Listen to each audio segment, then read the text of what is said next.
जय श्री कृष्णा। राधे राधे। जय भगवान विष्णु की।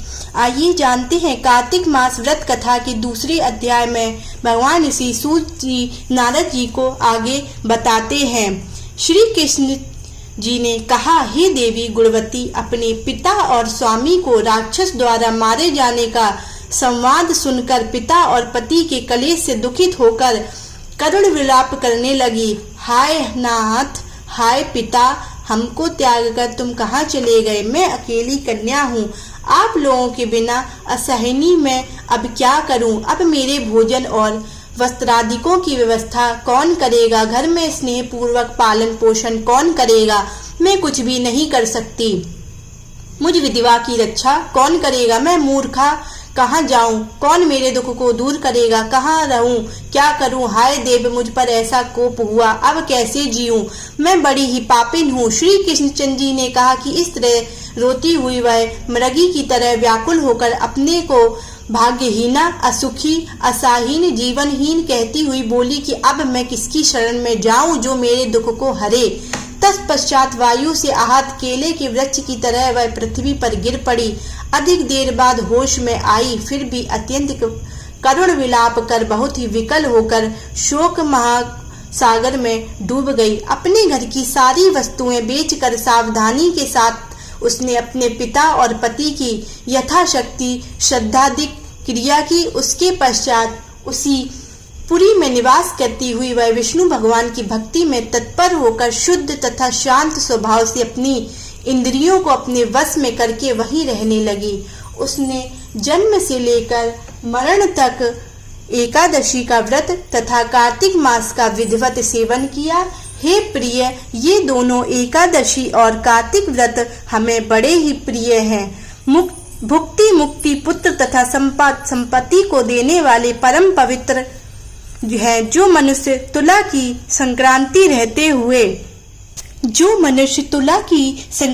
रहते हुए कार्तिक मास में प्रातः काल में स्नान करते हैं, वे चाहे पापी ही हो तो भी वे पापों से मुक्त हो जाते हैं। जो मनुष्य कार्तिक स्नान, जागरण, दीपदान तथा तुलसी के वृक्ष की रक्षा करते हैं, वे साक्षात विष्णु भगवान के तुल्य हैं।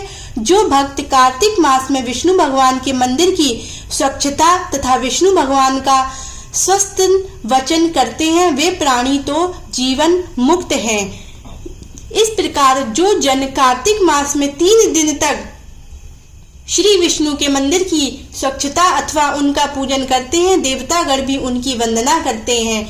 जिन्होंने जन्म भर इस नियम का पालन किया है, उनका तो कहना ही क्या है। इस प्रकार वह गुणवती विधवा दत्त चित्त होकर प्रतिवर्ष कार्तिक का व्रत और विष्णु भगवान की पूजा भक्ति पूर्वक करती रही। हे प्रिय, एक बार वह रोग के कारण दुबली हो गई थी तथा ज्वर से पीड़ित होने पर धीरे धीरे किसी प्रकार गंगा स्नान करने को गई।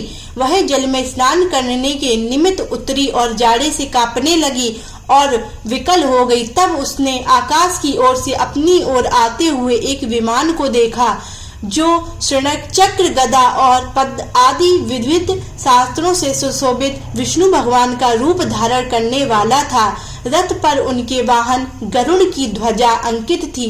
तब मेरे विष्णु के गण विमान पर चढ़ाकर उस पर चंवर डुलाते हुए अप्सराओं गणों से सुशोभित उस गुणवती को बैकुंठ लोक में ले गए। वह गुणवती प्रज्वलित अग्नि की शिखा की तरह उस विमान में बैठी हुई एकमात्र कार्तिक व्रत के प्रभाव से मेरे समीप आई। इसके अनंतर जब ब्रह्मादिक देवताओं के प्रार्थना करने पर मैं इस मानव लोक में आया, तब मेरे गण भी मेरे साथ आए हैं। भामिनी, ये समस्त यादव मेरे ही गण हैं।